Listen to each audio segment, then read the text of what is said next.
암 검진과 수술, 더 이상 함부로 받지 마라. 항암 치료는 사기다. 암입니다.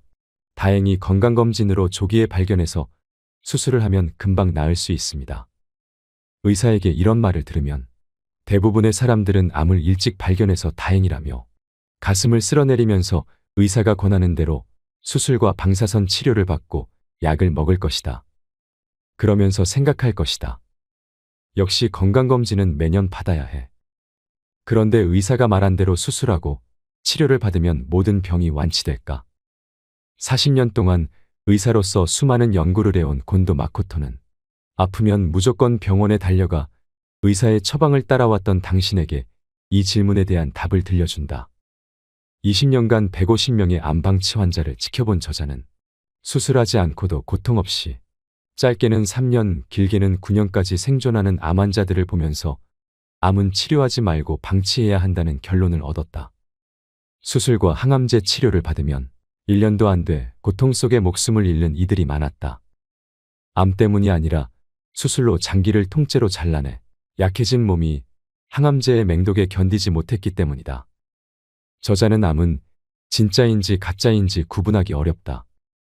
진짜 암은 현대의학으로 완치할 수 없고 유사암은 놔둬도 전이되지 않기 때문에 절제 수술은 필요하지 않다. 암은 고통을 주지 않는다. 암 치료가 고통스러울 뿐이다라고 말한다. 그러나 우리는 조금만 몸에 이상이 생겨도 병원으로 달려가 검진을 받고 암이 발견되면 조기에 절제를 하거나 항암제 치료를 받는다. 그로 인해 생겨나는 약해와 수술의 부작용은 오롯이 환자의 몫인데도 불구하고 말이다.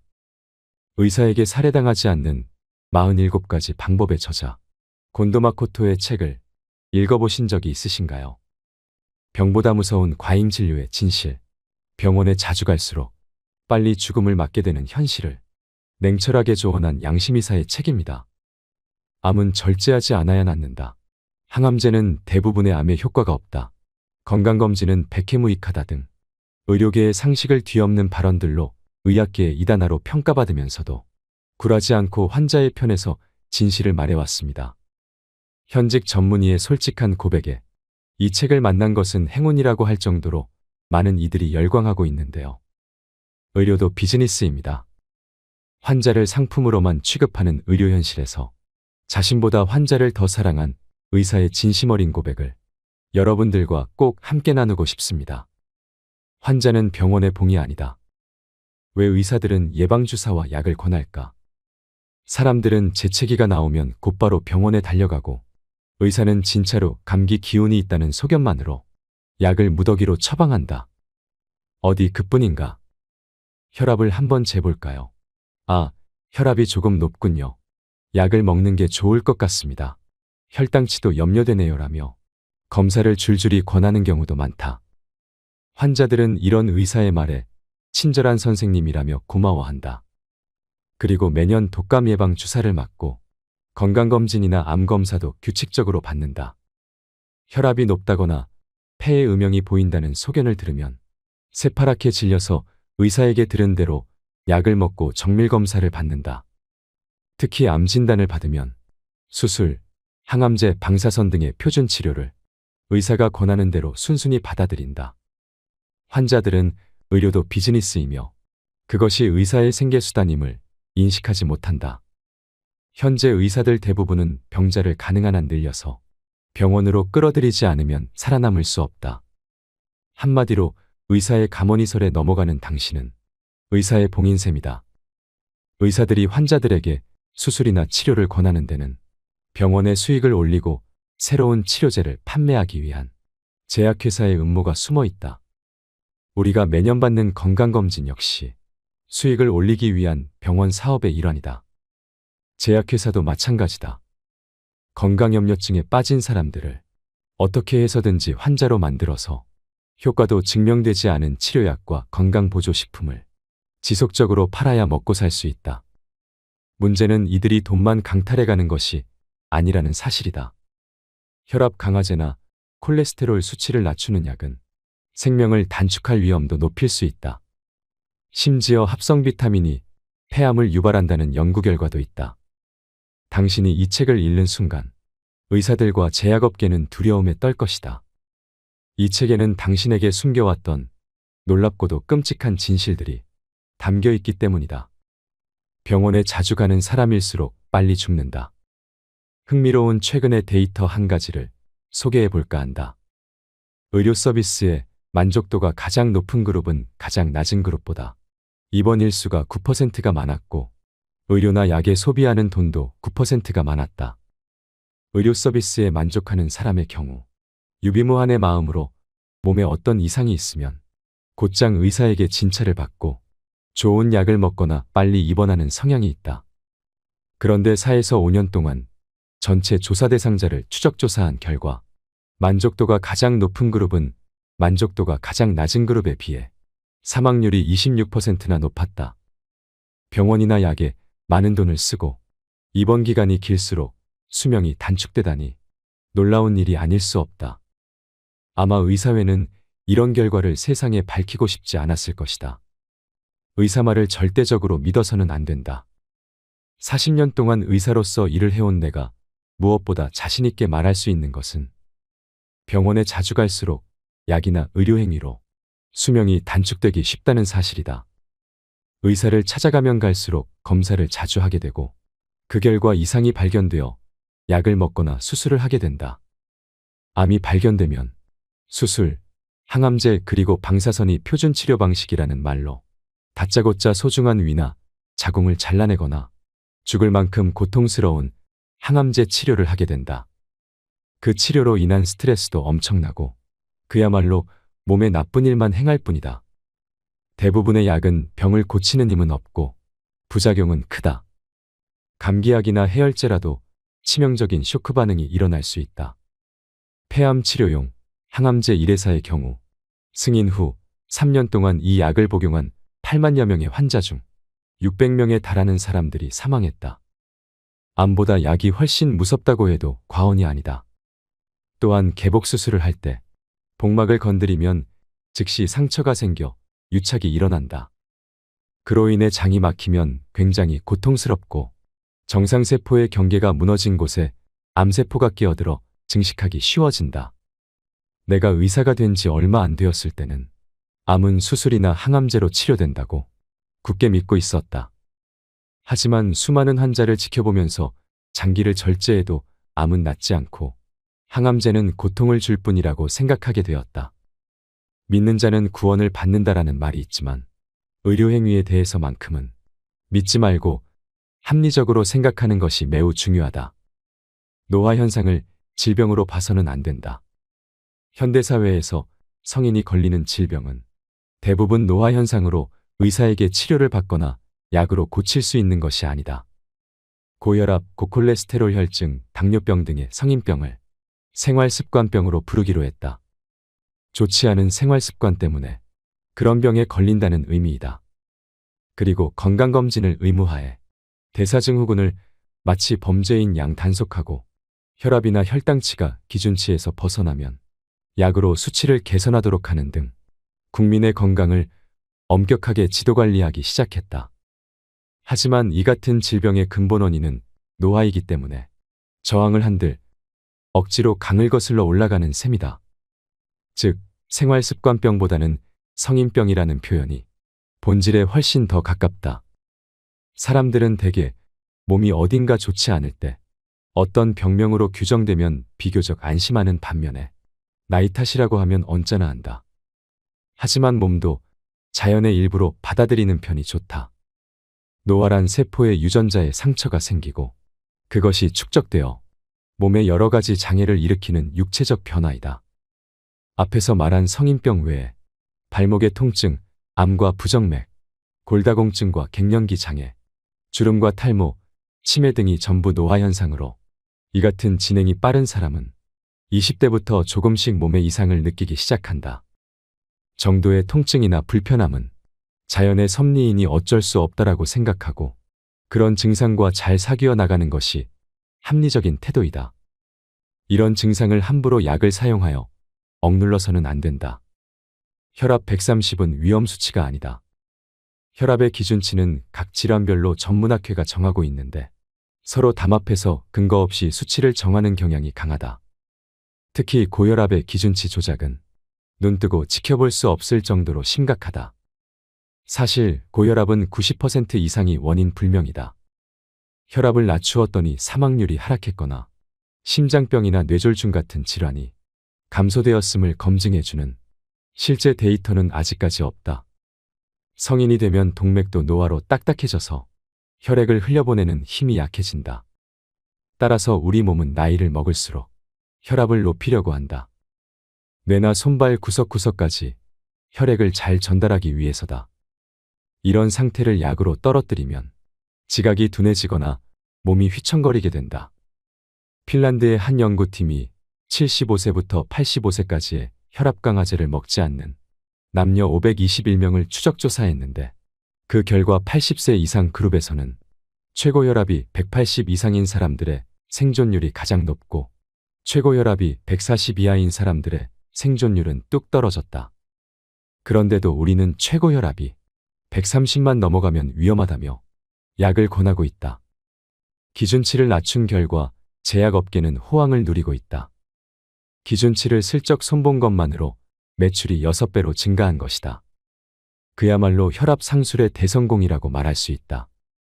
또한 이 같은 기준치를 정하는 기준작성위원회 다수가 제약회사에서 거액의 기부금을 받고 있는 것도 문제이다.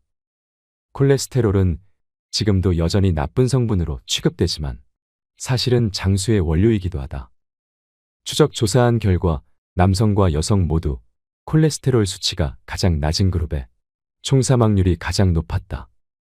그리고 남성의 경우 혈중 콜레스테롤 수치가 높을수록 총사망률이 낮다는 명백한 결과가 나왔다. 그럼에도 불구하고 치료를 위한 기준치가 좀처럼 변하지 않고 있다. 콜레스테롤을 떨어뜨리는 약이 억 단위, 조 단위의 돈을 만들어내는 도깨비 방망이기 때문이다. 따라서 무조건 검사 수치를 보고 판단하지 말고 우리 몸의 힘을 믿어보는 것이 중요하다. 혈당치를 약으로 낮추면 부작용만 커진다. 흔히 당뇨병의 원인으로 여기는 스트레스, 술, 단 것이 직접적으로 병을 일으킨다는 확실한 증거는 없다.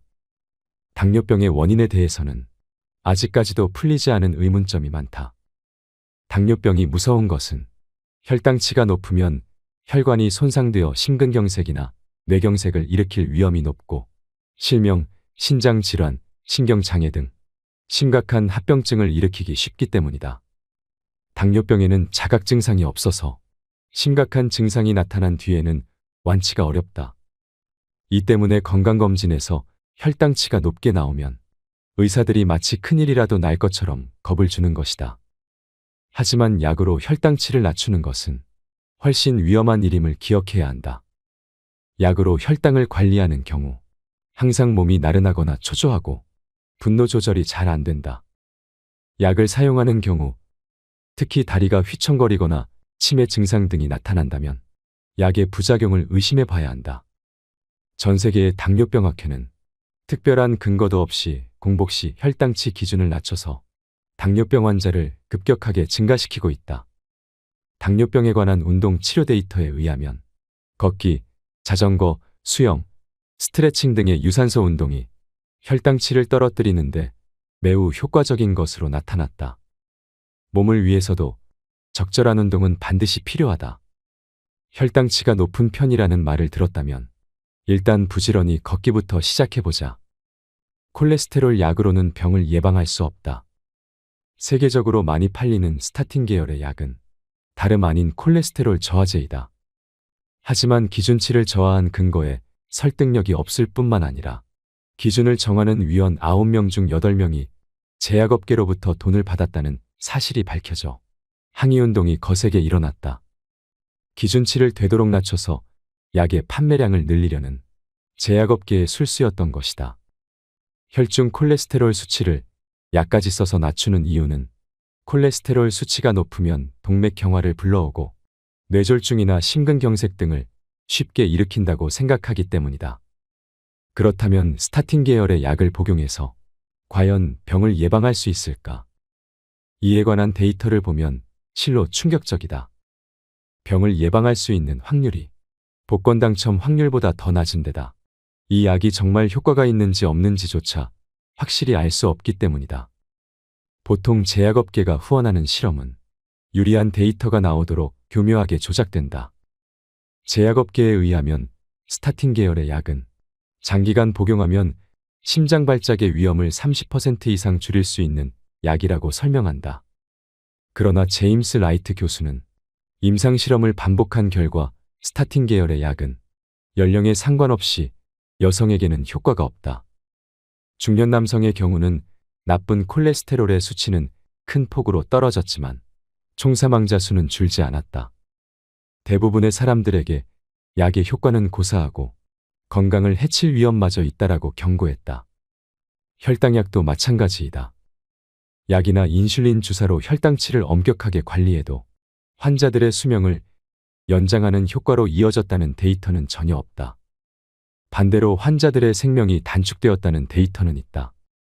즉, 고혈압, 고콜레스테롤 혈증, 당뇨병 같은 병은 대부분 치료할 필요가 없거나 병이라고 생각하지 않는 편이 좋다는 말이다. 건강검진에서 흔히 발견되는 대장이나 담낭의 폴립, 그리고 조기암도 병이라고 생각하지 않는 것이 오히려 몸에 이롭다. 암 오진이 사람 잡는다. 현재 질환에 의한 사망률 1위를 차지하고 있는 병은 암이다. 그런데 진료에 있어서 암만큼 헷갈리기 쉽고 오진이 많은 병도 없다. 단순한 종기나 염증을 암으로 잘못 진단받고 위나 유방이 몽땅 잘려나가거나 생명을 잃는 사람도 너무나 많다. 여러분은 이 방법으로 암이 나았다라거나 말기암에서 회복되었다라는 이야기를 숱하게 들어보았을 것이다. 하지만 그들이 말하는 암이 과연 진짜 암이었을까? 나는 그것이 무척 의심스럽다. 암 초기 진단의 오진 확률은 높을 때는 12%나 된다. 또한 같은 병변이 다른 나라에서는 양성 종양, 일본에서는 암으로 판정되거나 일본 내에서도 전혀 다른 진단이 내려지는 경우가 있다. 암에는 전이가 되지 않는 유사암도 많다. 진짜 암세포는 숙주의 정상세포가 변이하여 만들어지며 주변의 조직에 침입 또는 침윤하고 멀리 떨어진 조직에 전이하는 성질을 갖고 있다. 그리고 숙주를 죽일 때까지 계속 증식해서 숙주와 함께 자폭한다. 한편 생명을 빼앗지 않는 암은 암과 비슷한 것, 즉 유사암에 지나지 않으며 진짜 암으로 성장하지 않는다. 증상도 없는데 검진에서 암이 발견되면 의사는 조기에 절제하면 거의 100% 완치된다라고 말한다. 하지만 그것은 진짜 암이 아니라 유사암으로 잘라내지 않아도 전혀 문제가 되지 않는다. 암의 조기 발견은 행운이 아니다. 의학계는 이미 오래전부터 암은 치료되는 병이다. 1년에 한 차례 검진을 받으면 암이 되기 전에 저지할 수 있다고 선전하며 암검진 시장을 빠르게 확대시키고 있다. 하지만 중요한 것은 암으로 사망하는 사람이 줄고 있는가 하는 점이다. 진짜 암은 사람의 생명을 앗아간다. 의학계의 말처럼 암이 치료할 수 있는 병이 되었다면 한때 사망 원인 1위였던 뇌졸중이 지금 4위가 된 것처럼 암 사망률도 매년 눈에 띄게 줄어야 한다. 그러나 실제로는 암 사망률은 전혀 줄지 않고 있다. 1960년대부터 50년이 지난 현재까지 암은 사망 원인 1위 자리를 계속 지키고 있다. 그 이유는 무엇일까? 그것은 암검진이 실제로 아무런 도움이 되지 않기 때문이다. 정밀하게 검사를 할수록 최신 첨단 기기를 사용할수록 암은 더 잘 발견되기 마련이다. 그러나 대부분은 암이 아니라 암과 비슷한 것으로 그것의 치료를 위해 수술을 시행하는 것은 오히려 몸을 고통스럽게 할 뿐이다. 예를 들어 50세를 넘긴 남성 사망자 2명 중 1명은 해부를 해보면 전립선암이 발견된다. 그것은 그냥 놔둬도 커지지 않는 잠재암이라는 말이다. 그런데 최근에는 검진에서 전립선암을 굳이 찾아내서 자각 증상도 없는 사람에게 수술로 절제할지 방사선 치료를 할지 결정하라고 압박한다. 수술의 후유증은 물론 방사선 치료로도 합병증이 일어나 심할 때는 인공항문을 달아야 하는 경우도 있다. 성인 3명 중 1명은 갑상선암으로 진단받게 될지도 모른다. 하지만 일본의 경우 갑상선암으로 죽는 사람은 암에 의한 총 사망자 수의 0.1%, 즉 연간 약 300명에 불과하다. 서양의 경우 폐암, 대장암, 유방암의 제비뽑기 실험이 여러 차례 행해진 바 있는데 검진을 해도 검진을 하지 않아도 사망률은 같다라는 결과가 나왔다. 일본에서는 1989년에 야스오카 마을이 암검진을 그만두었는데 이후 그 지역에서 암으로 인한 사망자 수가 눈에 띄게 줄어들었다. 이러한 결과로 추측할 수 있는 것은 검진을 받으면 불필요한 치료를 받고 수술 후유증이나 항암제 부작용, 정신적인 스트레스 등으로 빨리 죽는 사람이 많아진다는 점이다. 암 수술을 하면 사망률이 높아진다. 나을 가망이 없는데도 하는 수술, 다른 치료법이 명백히 효과적인데도 하는 수술, 수술 자체로 인해 환자의 수명이 단축되고 마는 사례가 빈번하게 발생하고 있다. 암 수술의 문제점 중 하나는 암은 절제하더라도, 즉 수술은 성공해도 수술 후의 장애로 사망할 위험이 매우 높다는 것이다. 환자가 암 수술 직후에 사망하는 일이 많은데도 재판에서 시시비비가 가려지는 경우가 극히 드문 것도 이상한 일이다. 수술 전에 암에 대한 공포심이 한껏 조장되기 때문에 유족이 암이었으니 어쩔 수 없다라고 포기하는 것일지도 모른다. 다른 병이나 부상도 마찬가지이지만 암으로 의사가 수술을 권할 때는 그 수술이 정말로 필요한지 철저하게 알아보고 결정해야 한다. 한 번의 CT 촬영으로도 발암 위험이 있다. 엑스레이 검사나 CT 검사 등에 의한 의료 피폭에는 무관심한 실정이다. 무엇보다 건강한 사람이 방사선에 대해 가장 조심해야 할 것은 방사선 검사이다. 방사선은 세포 속의 DNA를 무조건 손상시킨다. 촬영 시 노출된 방사선 양에 따라 차이는 나지만 반드시 발암에 영향을 미친다. 하지만 국가나 의료기관은 의료 피폭의 위험은 거의 없다는 식의 거짓말만 반복하고 있을 뿐이다. CT 검사의 피폭설량은 일반 X선 촬영의 200에서 300배나 된다. 단 한 차례의 CT 촬영으로 발암 사망 가능성이 있다는 말이다. 흉부에 국한된 CT 검사에서도 의료 피폭설량은 믿기지 않을 정도로 많은 것으로 나타났다. CT 검사로 인해 몸을 해치는 일이 없도록 부디 주의하기를 바란다. 의사를 믿을수록 심장병에 걸릴 확률이 높다.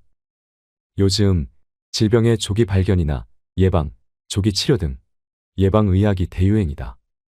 의학계 입장에서 어디가 아프거나 문제가 있어서 병원을 찾는 사람만 진찰하다가는 환자 수는 점점 줄어들기 때문에 건강하게 살고 있는 사람들로부터 병을 찾아내고 치료함으로써 업계의 번영을 꾀하고 있는 실정이다. 질병에 미리 대처해서 막는 의학이 아니라 환자를 끌어들이는 의학인 것이다. 연구에 따르면 의사들이 개입하여 심장질환 관리를 했던 그룹이 의사가 전혀 개입하지 않았던 그룹보다 심장질환으로 사망한 사람이 2배 이상이었다. 이러한 결과의 원인을 살펴보면 증상이 없는데도 고혈압이나 고콜레스테롤 등을 약으로 낮추면 수치는 개선되어도 심장에는 좋지 않다. 검사에서 병이나 이상이 발견되어 의사로부터 지도나 약 처방을 지속적으로 받으면 그것이 정신적 스트레스가 되어 심근경색이나 우울증으로 이어진다이다. 3종류 이상의 약을 한꺼번에 먹지 마라. 가능한 한 모든 약의 사용을 중단하라. 나는 모든 환자들에게 한 번에 3종류 이상의 약을 처방하는 의사는 믿지 말고 5종류 이상의 약을 한꺼번에 먹는 행위는 상당히 위험하다라고 누누이 강조하곤 한다. 약을 몇 종류나 복용하면서도 늘 몸이 좋지 않다는 환자나 고령자 중에서 치매나 현기증이 나타나는 경우는 약을 전부 중단하라고 조언한다. 약의 복용을 그만둬도 약효는 얼마간 지속되면서 자연스럽게 떨어지므로 금단 증상이 일어나는 일 없이 몸 상태가 거의 호전된다. 약은 독이다. 모든 약에는 부작용의 위험이 있다. 실명, 목숨을 앗아가는 폐렴 등 심각한 약해가 일어나고 있는데도 이런 일이 어둠 속에 묻혀버리는 것은 의사나 제약회사가 병사라고 거짓 보고를 하거나 환자 측도 약의 부작용이라고는 생각지 못하기 때문이다. 나는 흔히 약의 부작용이라고 부르는 것은 약해가 일어났을 때를 위한 구실일 뿐이라고 생각한다. 즉, 약의 작용은 전부 주작용이며 병을 치료하기는커녕 오히려 병을 가져오거나 악화시키고 최악의 경우 죽음에 이르게 하는 위험한 것이라고 생각한다. 감기에 걸렸을 때 항생제 먹지 마라. 감기에 걸리면 우리 몸은 기침이나 콧물로 바이러스를 몸 밖으로 몰아내고 체온을 높여 외부의 적과 맞서 싸우는 백혈구를 활발하게 활동하도록 한다. 이러한 기침과 열을 약으로 억누르는 것은 감기와의 싸움에 찬물을 끼얹는 격이다. 따라서 바이러스가 몸에 눌러앉아 감기가 좀처럼 낫지 않는다. 독감을 백신으로 막았다거나 타미플루, 리렌자 같은 약으로 치료했다는 실질적인 증거는 없다. 반면에 그 약해로 인한 뇌장애나 사망 사건은 헤아릴 수 없을 정도로 많이 일어나고 있다. 감기에 걸렸을 때 가장 빨리 낫는 방법은 몸을 따뜻하게 하고 느긋하게 쉬는 것이다. 독감인 경우에도 유럽에서는 약을 처방하지 않고 일주일 동안 집에서 안정하라고 하는 의사도 적지 않다. 감기에 걸려 열이 40도까지 올라가더라도 열 때문에 뇌에 문제가 생길 염려는 없다.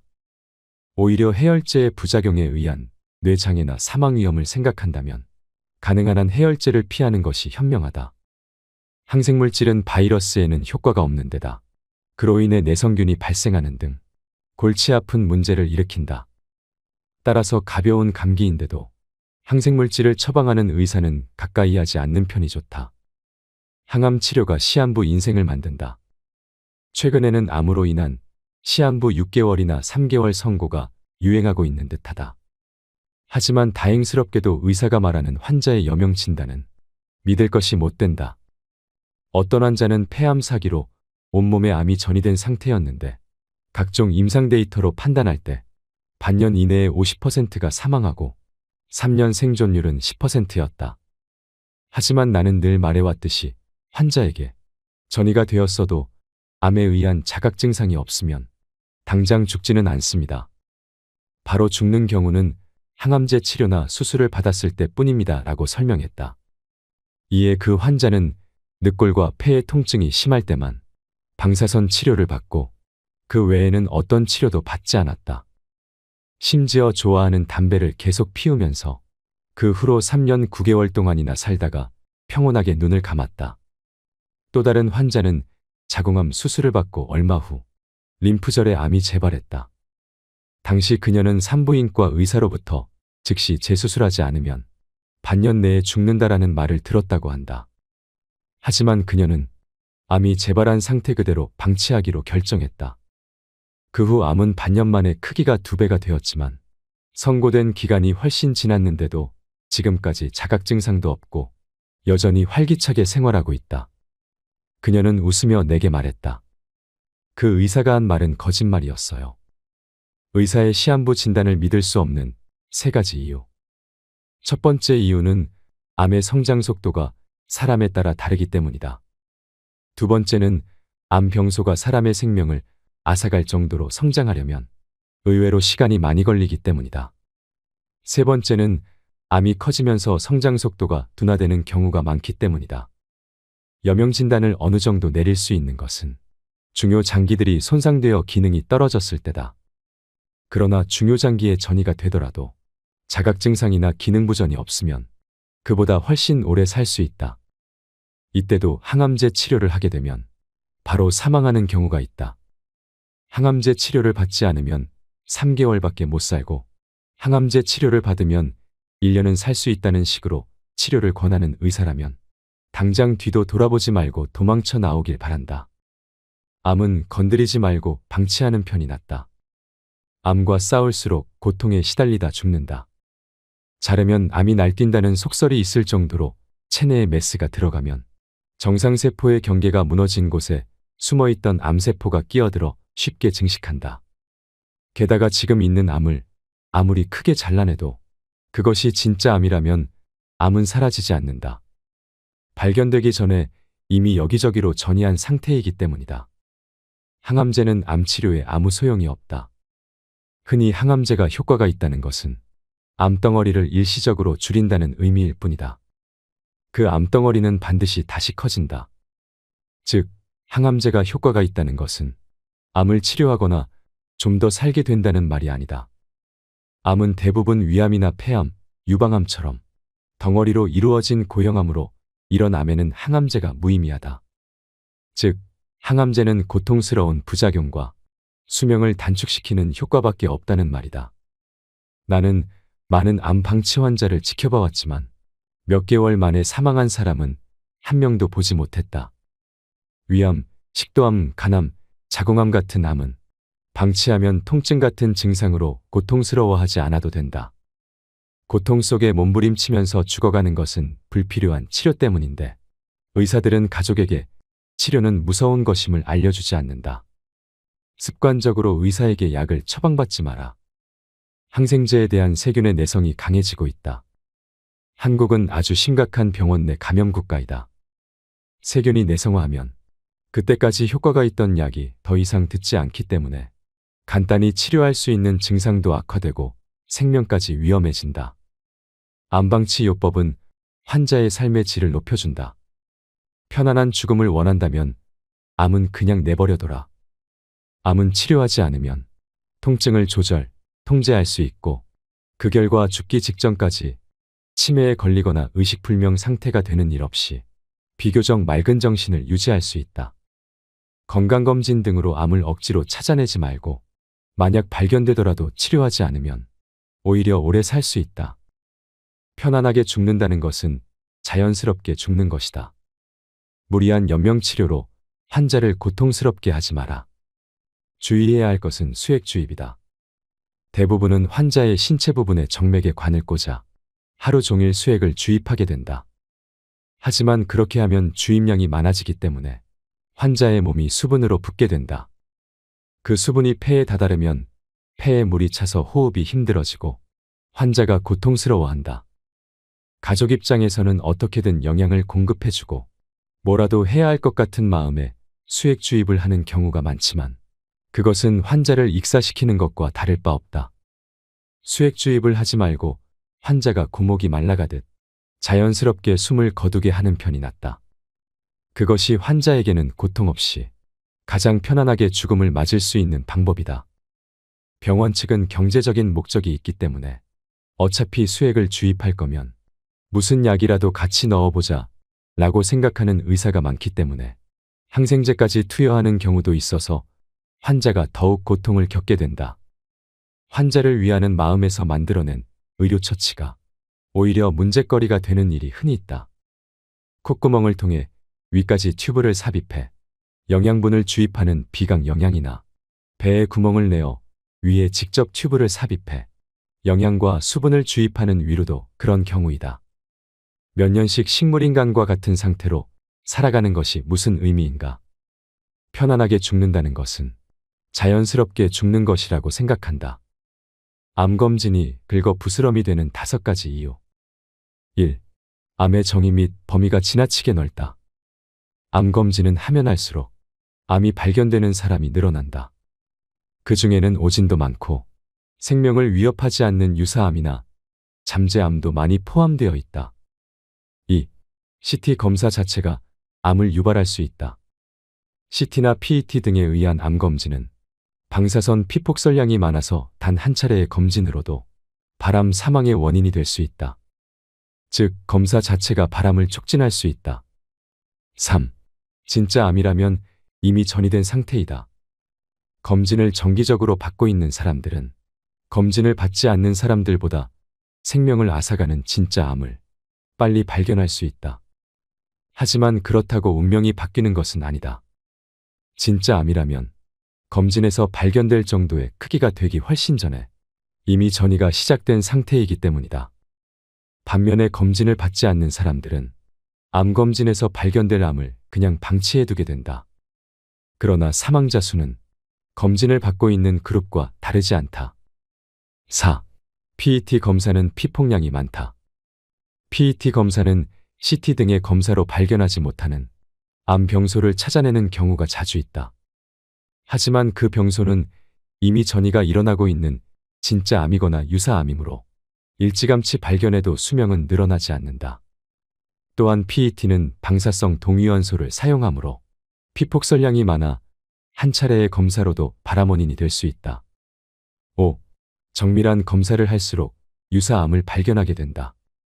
최근에는 영상의학과에서 근무하는 의사들 중에도 집단 검진은 효과적이지 않고 숙련된 전문가에 의한 개별 검진이 효과적이라고 생각하는 사람이 많아졌다. 유방암, 자궁경부암은 절제 수술하지 마라. 유방 촬영술로 발견된 암은 대부분 유사암이다. 요즘에는 여성들에게 전혀 도움이 되지 않는 검진이나 예방접종을 권장하는 광고가 넘쳐나고 있다. 그 중에서도 눈에 띄는 것이 바로 1990년대부터 전 세계로 확산되고 있는 핑크리본 운동이다. 이 운동은 미국의 한 여성 잡지사와 화장품 회사가 유방암에 대한 경각심을 높여 여성들의 유방암으로 인한 고통과 희생을 줄여보자는 목적으로 시작한 계몽운동이다.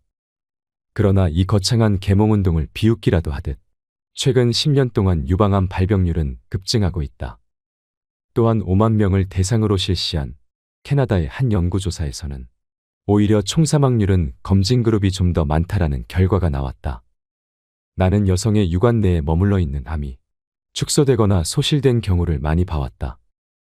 나의 진료 경험으로 도달한 결론은 흔히 유관 상피내암으로 진단받는 병변은 암이 아니라 여성 호르몬에 대한 반응이 어떤 사람에게 강하게 나타난 유방병증이라는 것이다.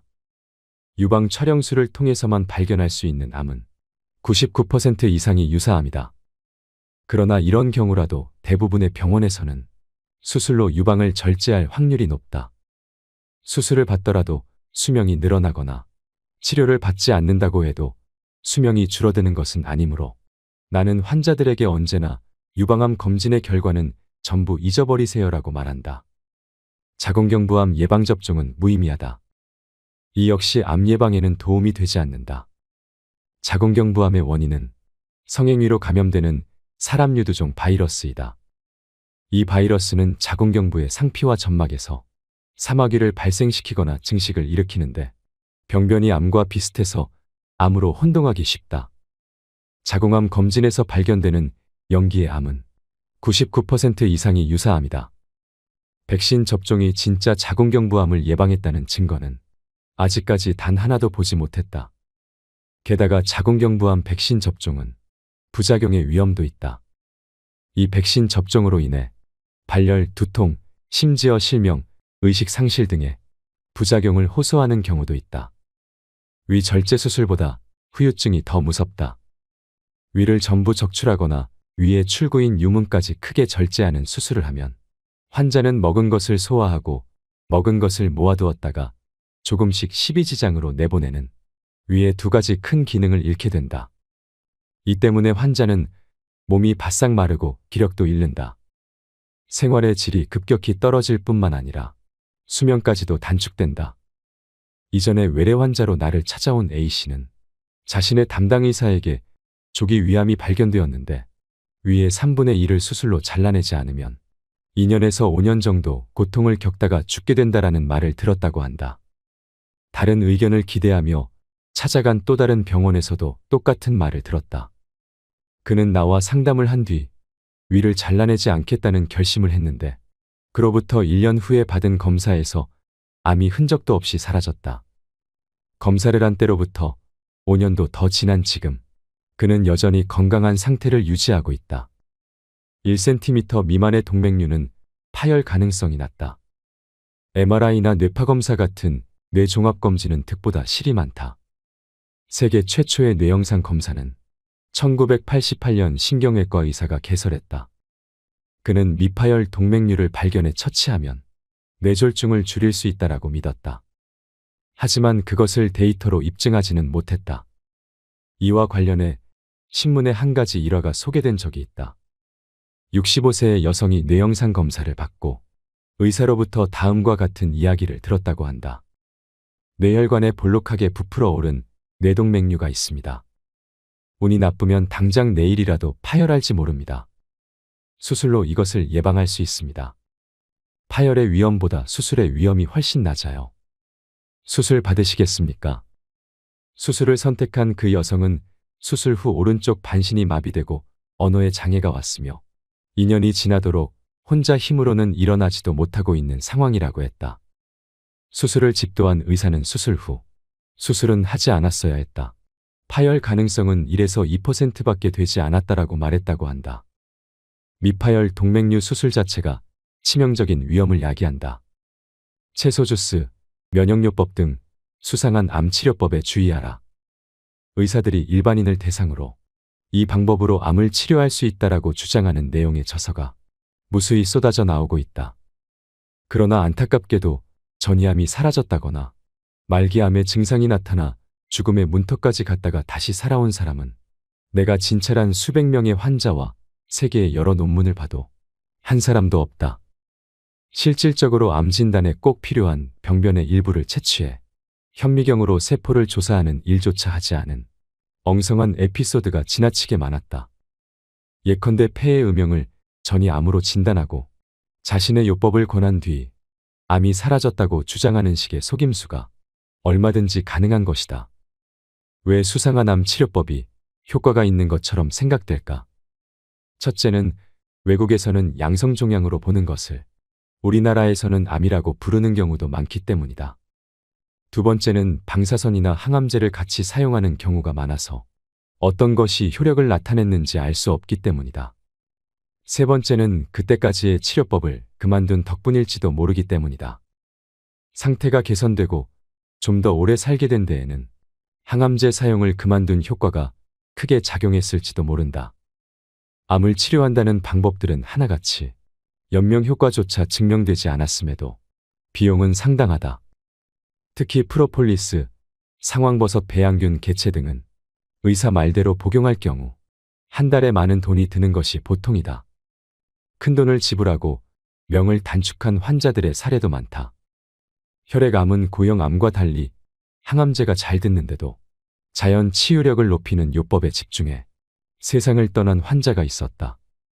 어떤 환자는 내게는 비밀로 하고 양나무 달인물을 계속 마시다가 갑자기 온몸의 피부가 벗겨져 고통 속에서 숨을 거두었다. 면역력으로는 암을 이길 수 없다. 면역력을 강화해도 암에는 아무런 의미가 없다. 즉, 효과가 없다라는 설이 상식이다.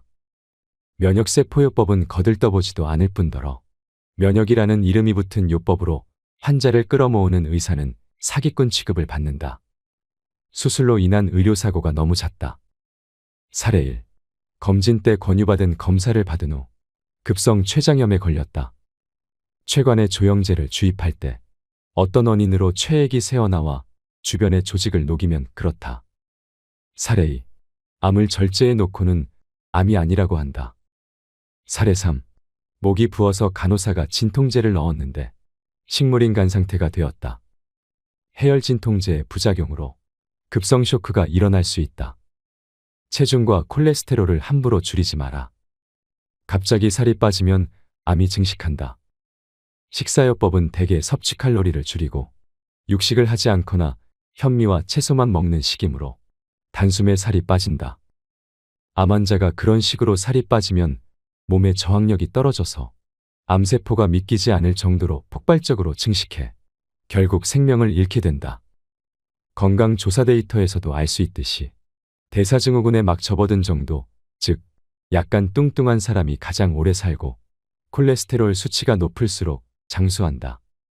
정상세포를 강하게 하는 것이 암에 대한 저항력을 높이는 지름길인 것이다. 적정량을 지키면 술은 장수에 도움이 된다. 건강이 나빠지면 의사로부터 가장 먼저 듣는 말이 금주와 금연이다. 확실히 흡연은 삼가야 한다.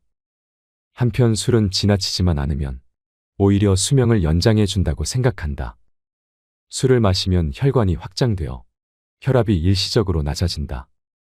스트레스로 신경이 곤두설 때 술을 마시면 마음이 편안해지거나 긴장이 풀리는 것도 혈관 확장 효과 때문일 것이다. 미국 암학회는 허혈심장병의 위험도는 음주량과 관계없고 술을 마시지 않는 사람보다 마시는 사람이 위험도를 낮출 수 있다라고 발표했다. 물론 과음은 금물이다. 과음을 하면 간뿐만 아니라 뇌도 크게 손상될 수 있기 때문이다. 연구에 따르면 술을 적당량 먹는 사람은 뇌의 노화가 느렸다. 맥주의 경우는 하루에 500ml 용량으로, 소주는 물을 섞어 두세 잔 정도로 상한선을 정해두고 즐기도록 한다. 다시마나 미역을 과도하게 섭취하지 마라. 채소만 많이 먹는 것이 정말 몸에 좋을까? 비타민과 미네랄을 무엇인가로 보충해야 한다는 경고가 세상에 넘쳐나고 있다. 하지만 이는 큰 착각이다. 결론부터 말하자면 현재 일반적인 식사를 하고 있는 사람이라면 비타민이나 미네랄 섭취량은 충분하다. 건강을 위해 그것들을 따로 보충하는 것은 오히려 몸에 나쁘다. 비타민과 미네랄을 지나치게 섭취하면 중독 증상이 나타나거나 심지어 암이나 심장병의 위험이 높아져서 생명을 단축하는 원인이 될 수도 있다. 인공적으로 합성된 비타민을 보조식품의 형태로 섭취하는 것은 위험하며 채소나 과일로 섭취하는 천연 비타민도 많이 먹는다고 해서 몸에 좋다는 보장은 없다. 폐경기 여성은 다시마나 미역의 섭취에 주의해야 한다. 국립암연구센터는 해조류에 함유된 요오드는 생명 유지에 반드시 필요한 미네랄이지만 지나치게 섭취하면 갑상선암의 발생 원인이 될 수 있다라고 발표했다. 콜라겐으로 피부는 탱탱해지지 않는다. 콜라겐이나 글루코사민은 뱃속에서 다 분해된다. 콜라겐이나 글루코사민처럼 피부 탄력, 미백, 운동 능력 향상, 관절통 완화에 도움이 된다는 보조식품이 인기를 끌고 있다. 그러나 입으로 섭취한 콜라겐이 피부를 직접 탱탱하게 만들어주는 것은 아니며 글루코사민이 무릎까지 닿는 것도 아니다. 보조식품에 관한 과대선전에 속지 마라. 콘드로이틴이나 히알루론산 같은 것도 전부 원리는 마찬가지이다. 그것을 먹든 마시든 어차피 뱃속에서 분해되기 때문에 목표 부위에 도달하지 못한다. 게다가 보조식품은 전부 특정 영양소의 과잉 섭취 위험이 있다. 베타카로틴조차 지나치게 섭취하면 폐암이나 심장병에 걸릴 확률이 높아진다. 영양적으로 균형 잡힌 식사, 적당한 운동, 일찍 자고 일찍 일어나는 생활로 신진대사를 원활히 하는 것이 가장 좋다. 염분이 고혈압에 나쁘다는 것은 거짓이다. 염분은 적게 섭취할수록 좋다는 인식이 정착한 탓에 이제 라면 국물 같은 음식을 남기지 않고 모조리 마시면 몰상식한 사람 취급을 받는 시대가 되었다. 세계 각국의 연구조사 데이터를 살펴보면 오히려 염분이 부족한 사람 쪽이 병에 더 잘 걸리고 일찍 죽는다는 것을 알 수 있다. 염분을 감량하는 것은 의미가 없고 오히려 염분 감량은 건강에 큰 위험을 초래할 가능성이 크다. 커피는 암이나 당뇨병, 뇌졸중 예방에 좋다. 커피를 마시면 간암과 대장암에 걸릴 위험이 감소한다. 세계 각국의 대규모 조사에서 건강에 관한 커피의 놀라운 효과들이 확인되고 있다. 커피를 하루에 2잔 이상 마시는 사람은 커피를 마시지 않는 사람에 비해 사망할 위험이 10% 낮다. 커피는 건강을 지켜주고 미용에 효과가 있을 뿐 아니라 장수에도 도움이 된다. 건강해지려면 아침형 인간이 되라.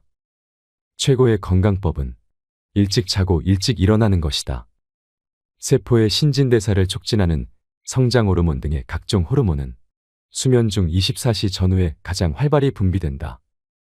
매일 이 시간대에 숙면을 하면 뼈와 근육이 튼튼해지고 피부가 재생되며 병이나 상처가 순조롭게 회복된다. 또한 일찍 자고 일찍 일어나는 것만으로도 비만을 예방할 수 있다. 지나친 청결은 도리어 몸에 해롭다. 건강한 머리카락을 원한다면 머리를 자주 감지 마라. 우리 몸의 면역 상태는 자연계의 불결한 것, 기생충, 세균 등에 접촉하면서 성숙해가므로 지나치게 청결한 환경에서는 약해진다. 인간은 원래 몸 자체가 세균 덩어리이다. 인간의 몸에 세균이 없다면 우리는 즉시 병에 걸리고 말 것이다. 아토피로 고생하고 있다면 비누와 샴푸 사용을 중단해보자. 큰 병원에서 환자는 피험자일 뿐이다. 큰 병원에 가서는 안 되는 3가지 이유. 첫 번째, 환자 개개인에 대해서 소홀한 경향이 있으며 모든 과정이 기계적으로 진행되기 때문이다. 두 번째, 큰 병원일수록 실험적인 부분에 주력하도록 되어 있기 때문이다. 신약 실험을 하면 제약회사로부터 자금 지원을 받게 되므로 병원을 경영하는 데에도 도움이 된다. 세 번째, 유명한 병원일수록 병을 더 철저하게 찾아내게 되기 때문이다. 병을 못 보고 놓친다면 병원 명성에 누가 되므로 환자가 일단 병원에 가면 철저하게 검사를 받게 될 수밖에 없다. 검사 항목에는 대부분 기준치라는 것이 있는데 건강한 사람이라도 80%가 병이 있거나 이상이 있게 되는 것이다. 스킨십은 통증과 스트레스를 줄여준다. 애정이 담긴 손길은 가장 단순한 방법이지만 의학이 아무리 진보해도 그 무엇으로도 대체할 수 없는 치료의 근본이다. 어른이 되어서도 스킨십은 스트레스와 불안을 해소하는데 절대적인 효과를 발휘한다. 입을 움직일수록 건강해진다. 혼잣말하는 것은 좋은 습관이다. 입으로 소리를 내면 스트레스가 해소된다. 웃음은 부작용이 없는 명약이다. 심박수나 호흡수가 늘어나 혈행이 좋아지고 횡격막이 상하로 크게 움직여 배근육과 등근육이 운동된다. 위장을 자극해서 배변도 원활해지며 심호흡 효과 등으로 자율신경과 호르몬의 균형이 바로잡혀 혈당치나 혈압이 안정되는 방향으로 작용한다. 노래를 부르는 것도 좋은 방법이다. 최근에는 치매 치료에 노래를 부르는 것이 효과가 있다고 해서 주목을 받고 있다. 손과 입을 많이 움직일수록 뇌도 활발히 활동한다는 것을 기억하라. 걷지 않으면 모든 것을 잃는다. 내 몸을 부지런히 사용하자.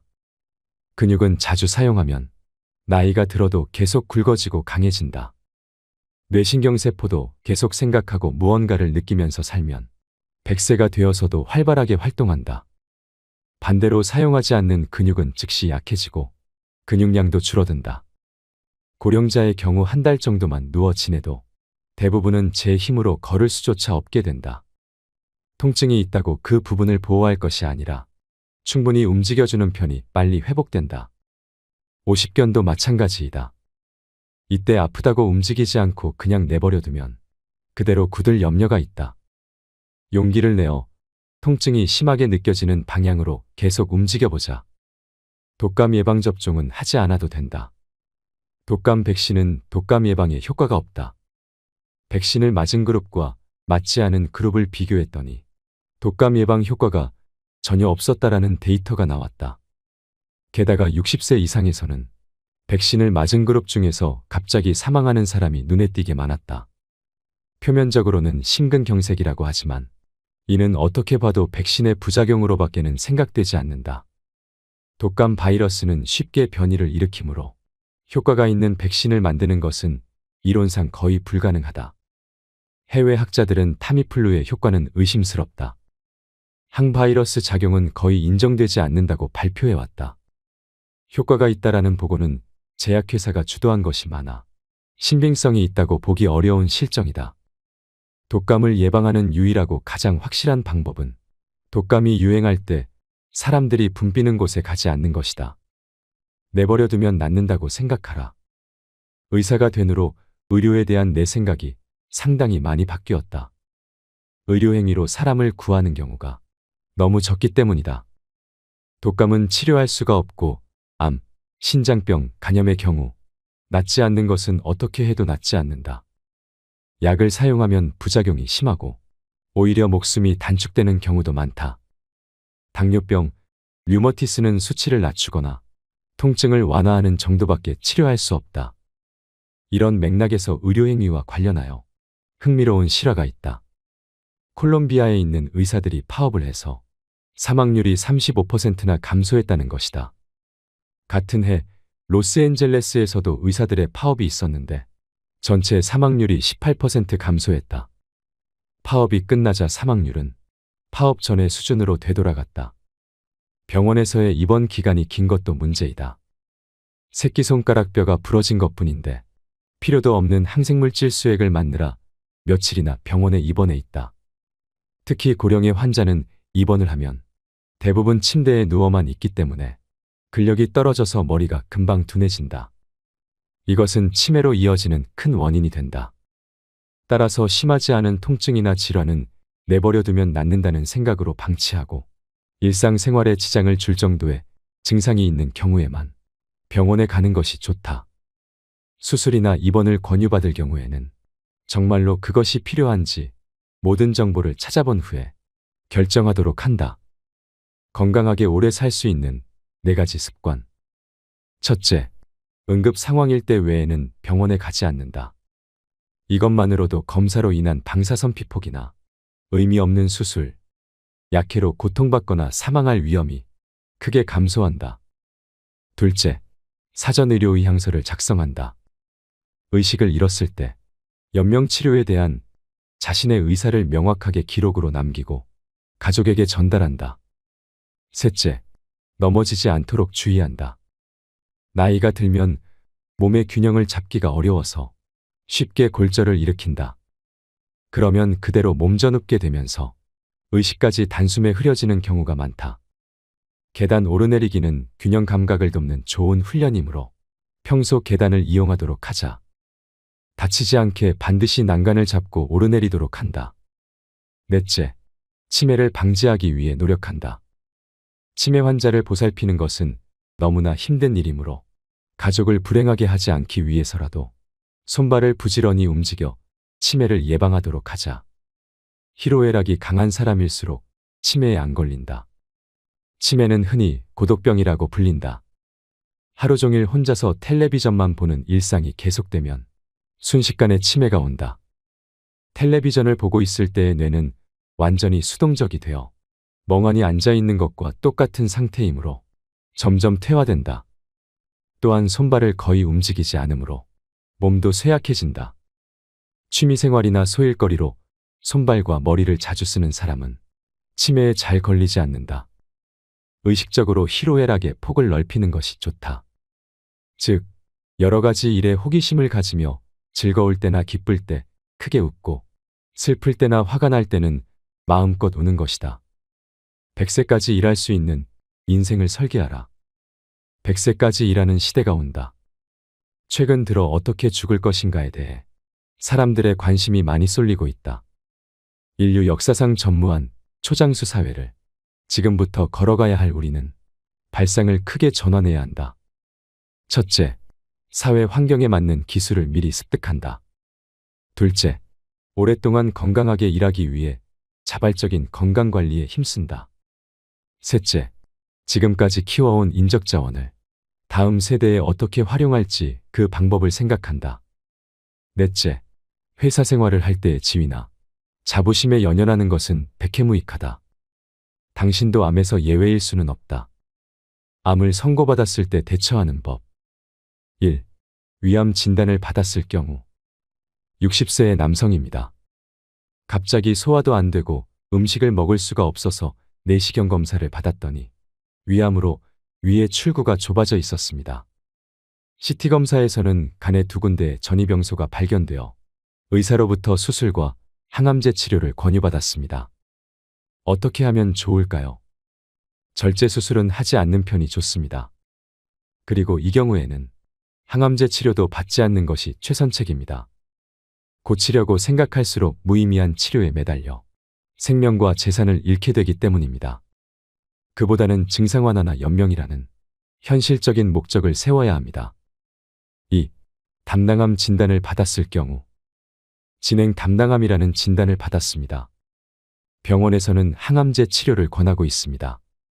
소화기암에는 항암제가 듣지 않는다고 하는데 어떻게 해야 좋을까요?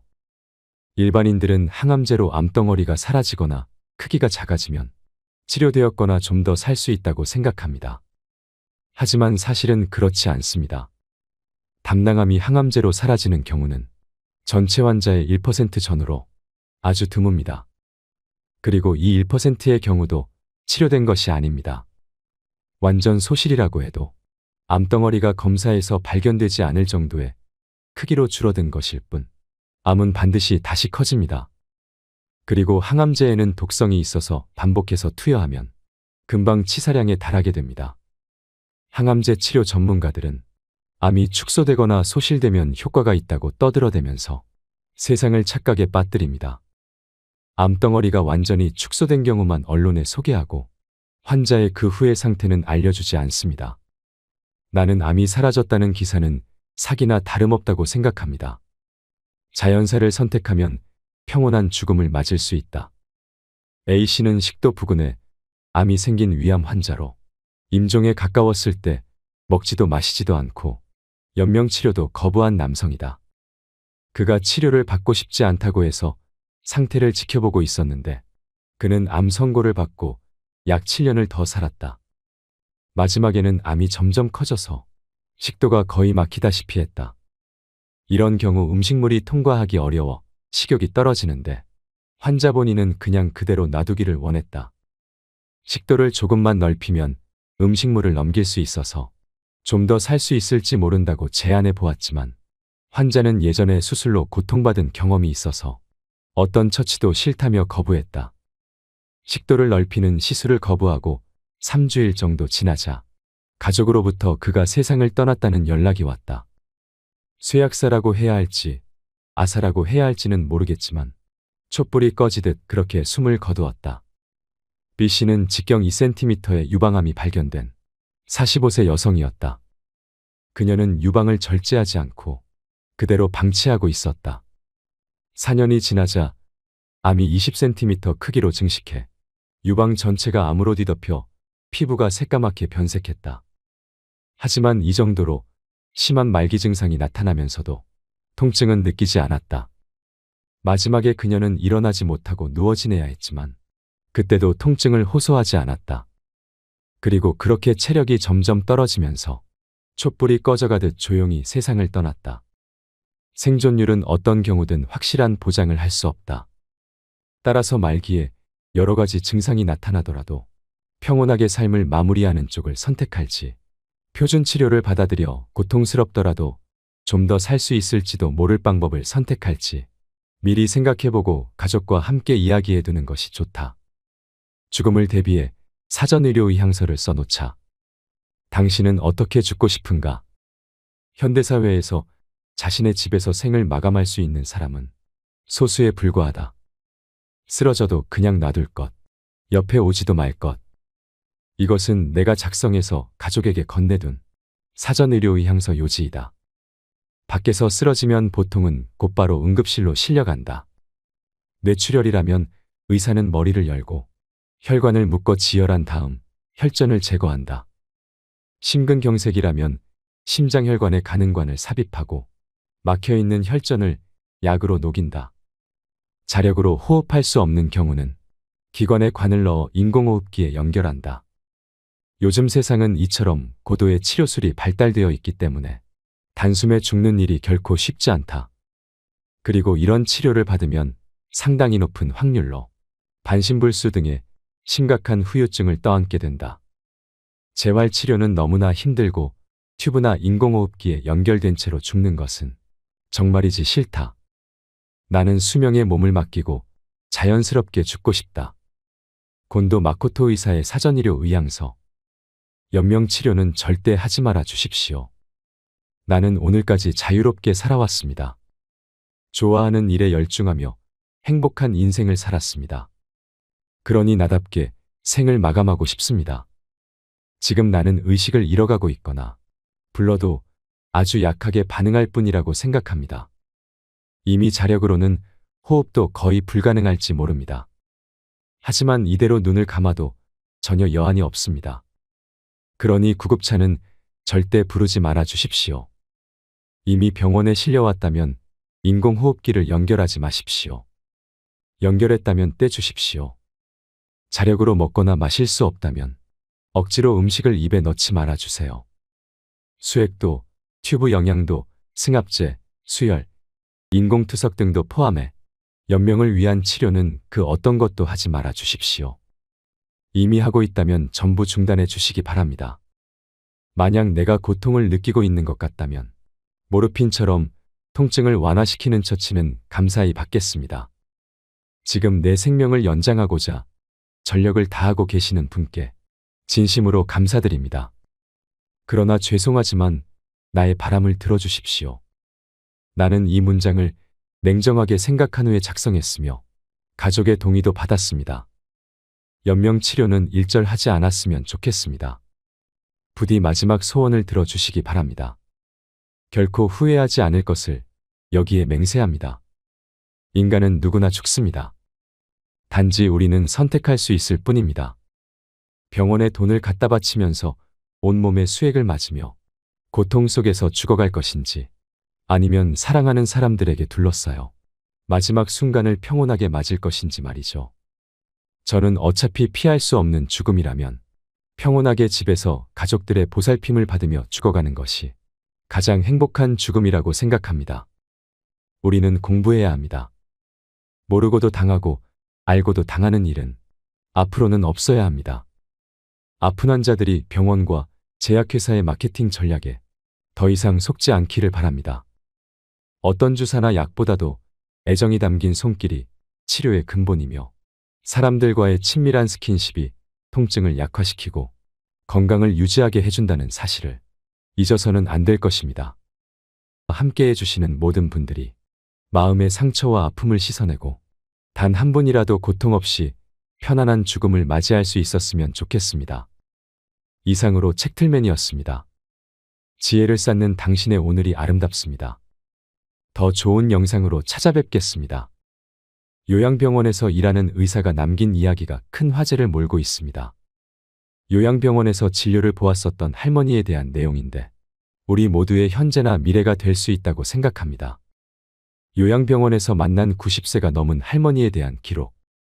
첫인상은 변덕스러운 성질과 초점 없는 눈을 가진 투정이나 부리는 늙은 노인이었습니다. 간병인들이 노인에게 음식을 빨리 안 먹고 흘린다고 핀잔을 주고 대체 왜 말을 못 알아먹냐고 큰 소리로 말할 때면 지지 않고 맞서며 더욱더 큰 소리로 안 들린다고 소리 지르는 노인이었습니다. 양말이나 신발 한 짝을 항상 잃어버려서 직원들이 바보 취급을 하는 것 같기도 했습니다. 어느 날 담당 의사가 휴가를 가서 제가 진료를 보게 되었습니다. 처음 만난 의사라 그런지 그녀는 본인의 이야기를 시작했습니다. 부모, 형제, 자매와 화목한 가정에서 지내다가 20살에 결혼하고 25살에 애를 낳았다고 했습니다. 30대엔 애기들 키운다고 정신이 없었고 40대엔 애들을 독립시키고 남편과 함께 행복했다고 하더군요. 50대엔 갱년기로 인해 힘들었지만 손주들이 생겨서 다시 한번 삶의 의미를 찾았다고 했습니다. 하지만 60대부터는 안 좋은 일들의 연속이라고 하소연을 했습니다. 사랑하는 남편이 죽고 애들과도 사이가 멀어져 연락이 끊긴 상태라고 합니다. 그러면서 너무 외롭고 힘들다고 당신의 부모님을 떠올리면서 자기를 조금만 더 따뜻하게 봐달라고 했습니다. 나도 살아야 할 이유를 찾고 싶다고, 차라리 죽으면 편할 것 같다고 말하면서요. 이 얘기를 듣는 순간 저는 아차하면서 진료본 나날들을 반성하게 되었습니다. 의사로서 할머니를 위해 남은 시간 동안 무엇을 더 해드릴 수 있을지 고민했습니다. 그리고 3개월 후 할머니는 하늘나라로 떠났습니다. 마지막까지 가족은 오지 않았습니다. 하늘에서는 사랑하는 사람들과 행복하게 지내길 바랍니다. 이 글을 보니 무슨 생각이 드셨나요? 인생이란 드라마 속에서 우리는 어디로 향하고 있을까 합니다. 남의 일이 아닌 나에게도 언젠가 다가올 일이라는 현실에 씁쓸한 마음이 듭니다. 왜 우리는 요양병원에 가야만 할까요? 왜 우리는 요양병원에 보내야 할까요? 요양병원은 과연 누구를 위해 존재하는 것일까요? 이에 대해 한 번이라도 생각해 보신 적이 있나요?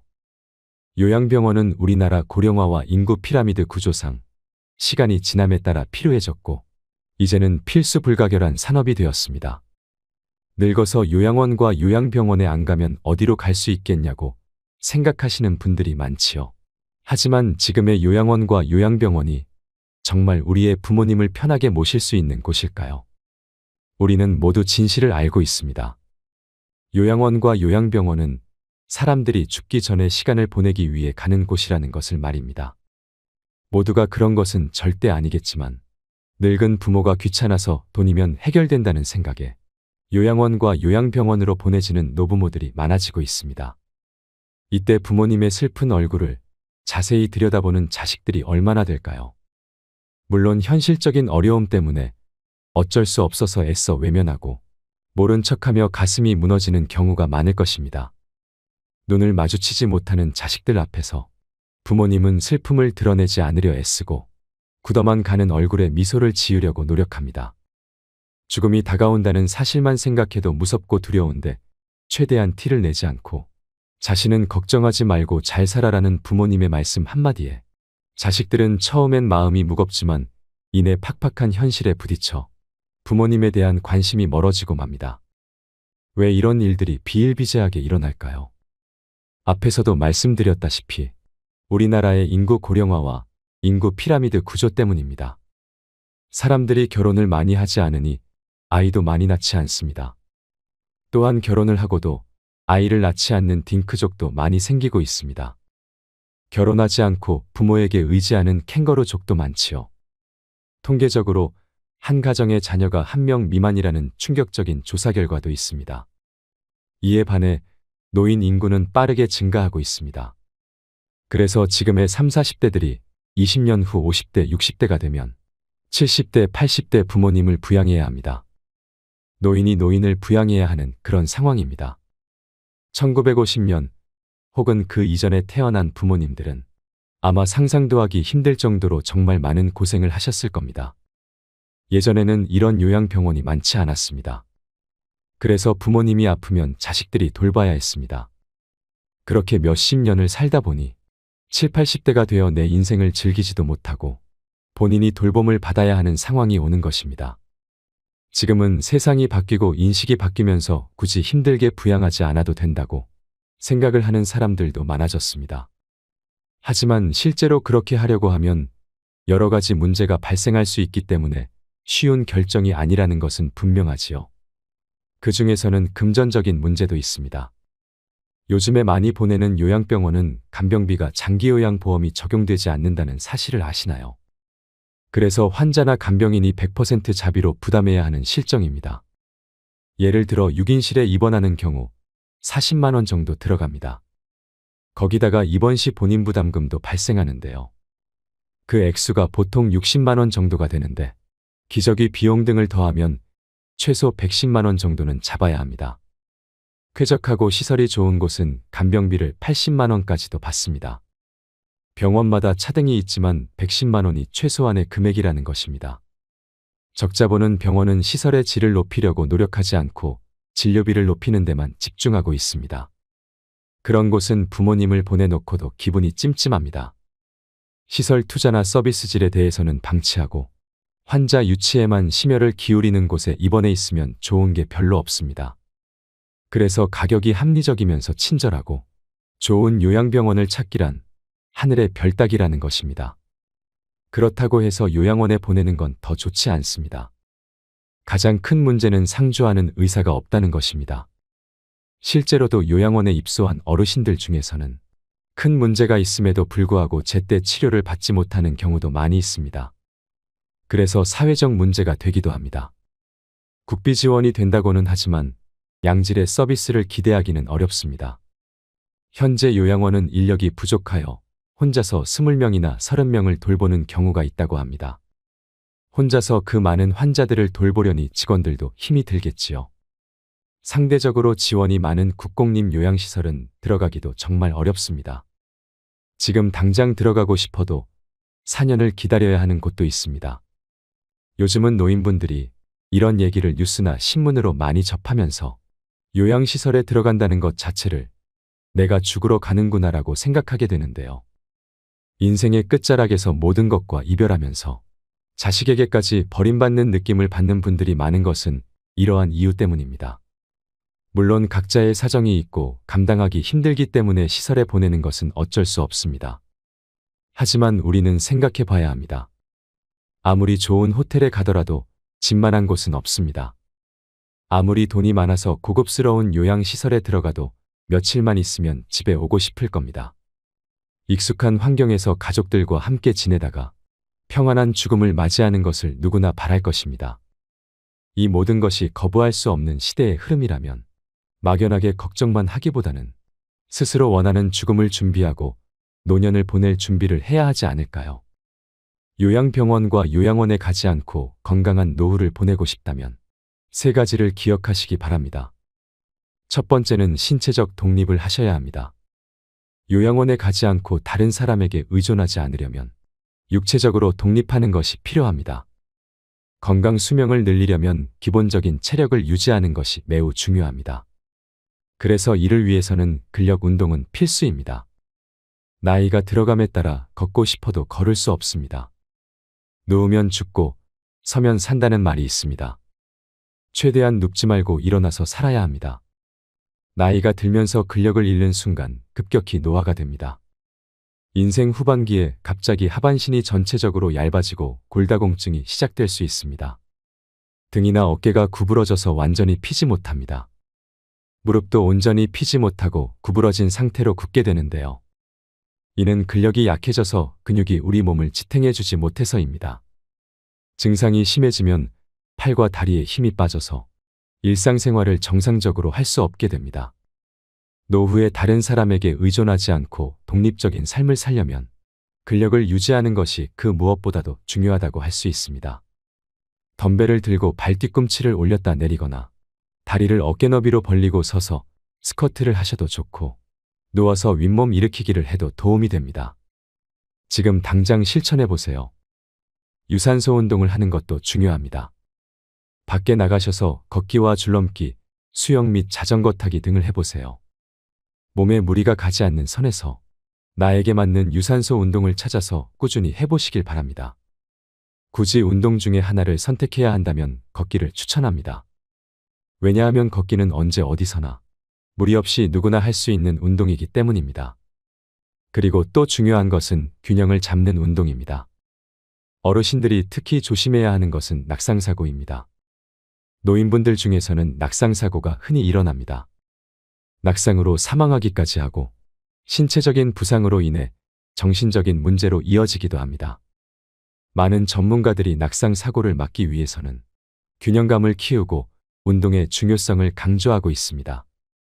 가장 간단하고 확실한 운동 중 하나는 한 발로 서기입니다. 한 발로 서는 것은 균형 감각을 향상시키는 좋은 방법 중에 하나입니다.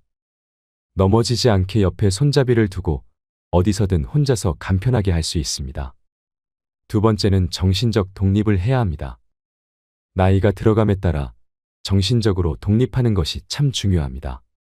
무엇보다 가장 중요한 것은 치매에 걸리지 않고 우울증에 걸리지 않는 것입니다. 우선 우리가 치매에 걸리지 않으려면 어떻게 해야 할까요? 아직까지 치매에 대한 치료약은 개발되지 않았습니다. 지금까지 개발된 치매약은 병의 악화를 지연시킬 수 있을 뿐입니다. 따라서 치매를 예방하기 위해서는 생활 습관을 바꾸고 식습관을 건강하게 가져가야 합니다. 쉽게 할 수 있는 생활 습관으로는 음식을 꼭꼭 씹어 먹는 것입니다. 음식을 씹으면 그것만으로도 내려가는 혈류량을 증가시켜 뇌를 활성화시킵니다. 껌을 자주 씹는 것도 도움이 될 수 있습니다. 그리고 메모를 하거나 일기를 쓰는 습관도 길러보세요. 치매 환자는 한 가지 특징이 있습니다. 치매 초기에는 장기 기억은 기억할 수 있어도 단기 기억을 회상하는 데는 어려움을 겪습니다. 그 이유로는 단기 기억을 담당하는 뇌기관인 해마가 손상되었기 때문입니다. 이것을 예방하려면 매일 일기를 쓰는 것이 좋습니다. 일기를 쓰면 해마를 자극하고 해마가 퇴화되는 것을 방지할 수 있고 심지어 그 기능을 향상시킵니다. 그리고 새로운 것을 시도하고 머리를 많이 쓰는 생활 습관을 들이세요. 뇌는 지속적인 자극을 원합니다. 그 중에서도 가장 좋아하는 자극은 새로운 자극입니다. 내가 새로움에 흥분할 수 있는 자극을 많이 시도하고 경험해 보시길 바랍니다. 또한 할 수 있는 데까지 사회활동에 적극적으로 참여하세요. 젊었을 때처럼 여러 사람들과 자주 만나 어울리는 것이 치매 예방에 정말 큰 도움이 됩니다. 사람들을 만나고 이런저런 대화를 하고 다양한 사회 활동을 함께하면 뇌가 자극됩니다. 집에 혼자 있는 것은 치매로 가는 지름길입니다. 그리고 항상 웃고 즐겁게 지내세요. 웃음은 뇌를 늙지 않고 젊게 유지하는 데 도움을 준다고 합니다. 왜 그럴까요? 웃음은 우뇌와 좌뇌를 모두 자극하기 때문입니다. 웃음이 할 수 있는 일은 정말 놀랍습니다. 우리가 기분이 좋을 때 뇌로 가는 혈류가 더 활발해져서 의욕이 생기고 몸에도 활력을 불어넣어 줍니다. 하지만 우리 뇌는 진짜 웃음과 가짜 웃음을 구분할 수 없습니다. 따라서 억지로라도 웃으면 진짜 웃음에 효과가 있다고 합니다. 그러니 오늘부터 가능한 한 많이 웃으시길 바랍니다. 다음으로는 우울증에 대해 이야기하겠습니다. 정신적 독립을 방해하는 것 중 하나가 우울증입니다. 우울증은 치매의 원인이 될 수 있으며 치매 환자에게 우울 증상이 종종 나타나게 되는데요. 이러한 이유로 노인성 우울증과 치매는 구별하기 어렵습니다. 일반적으로 우울증은 치매를 촉진할 수 있기 때문에 가능한 한 빨리 치료해야 합니다. 우울증을 예방하려면 비관적이기보다는 긍정적이고 낙관적인 사고방식을 가져야 합니다. 일어나지 않은 일에 대해 걱정하지 말고 과거를 후회하지 마세요. 내게 주어진 현재를 충분히 즐기며 살아가세요. 세 번째는 경제적 독립을 해야 합니다. 우리는 지금껏 경험하지 못한 100세 시대에 살고 있습니다. 따라서 노후의 경제적 자립을 위한 준비를 빠르게 시작해야 합니다. 정년 후에도 제2의 직업이 필요한 시대입니다. 그래서 할 수만 있다면 일을 계속하는 것도 좋습니다. 일을 할 수 있다면 일을 그만두지 마세요. 일을 그만두어도 자신을 계속 발전시키고 새로운 것을 피하지 말고 무엇이든 할 수 있다는 마음가짐으로 배워보세요. 이걸 배워서 뭐해라고 생각하지 마시길 바랍니다. 이런 습관과 정신력이 쌓여서 다른 사람에게 의존하지 않는 강인함을 가지게 되는 것입니다. 그래야 노후에도 경제적으로 독립하여 건강하고 행복한 노후 생활을 할 수 있게 됩니다. 아시겠지만 가족에게 큰 병이 생기면 웃을 일이 참 없습니다. 모두가 고통스러워하고 삶 자체가 힘들어지게 됩니다. 우리 주변을 보더라도 병환이 오래가면 경제적 문제로 싸우기 시작합니다. 부모 부양 때문에 싸우는 자식들도 많습니다. 이것을 보는 부모님들은 얼마나 눈물 흘리고 가슴 아플까요? 아무것도 해줄 수 없다면 벙어리 냉가슴을 알아야 할 것입니다. 사람이 늙는 것은 자연스러운 일입니다. 누구도 죽음을 피할 수 없습니다. 하지만 죽음 앞에서 온전한 정신과 육체를 최대한 유지하면 좋겠죠. 기억과의 연결이 완전히 끊어지면 살아있어도 죽은 것이나 마찬가지라고 생각하시는 분들이 많습니다. 그래서 안락사를 도입해야 한다는 목소리도 큽니다. 여러분은 안락사에 대해 어떻게 생각하시나요? 마음대로 움직일 수 없는 상황은 말로 표현할 수 없는 고통이 될 것입니다. 이 고통은 겪지 않고는 모를 정도로 힘들고 아플 것입니다. 지금까지 우리가 노후를 잘 대비해야 하는 이유에 대해서 알아봤습니다. 요양병원 의사가 고백한 이야기 속에서 충격적인 실태와 안타까운 현실에 대해 생각해보고 사회적 합의를 통해 요양병원이나 요양원의 시스템이 개선되길 바랍니다. 늙어서 자식에게 짐이 되지 않는 세 가지 방법을 꼭 기억하셔서 행복한 노후를 보내시길 바랍니다. 요양병원에서 일하는 의사가 남긴 이야기가 큰 화제를 몰고 있습니다. 요양병원에서 진료를 보았었던 할머니에 대한 내용인데 우리 모두의 현재나 미래가 될 수 있다고 생각합니다. 요양병원에서 만난 90세가 넘은 할머니에 대한 기록. 첫인상은 변덕스러운 성질과 초점 없는 눈을 가진 투정이나 부리는 늙은 노인이었습니다. 간병인들이 노인에게 음식을 빨리 안 먹고 흘린다고 핀잔을 주고 대체 왜 말을 못 알아먹냐고 큰 소리로 말할 때면 지지 않고 맞서며 더욱더 큰 소리로 안 들린다고 소리 지르는 노인이었습니다. 양말이나 신발 한 짝을 항상 잃어버려서 직원들이 바보 취급을 하는 것 같기도 했습니다. 어느 날 담당 의사가 휴가를 가서 제가 진료를 보게 되었습니다. 처음 만난 의사라 그런지 그녀는 본인의 이야기를 시작했습니다. 부모, 형제, 자매와 화목한 가정에서 지내다가 20살에 결혼하고 25살에 애를 낳았다고 했습니다.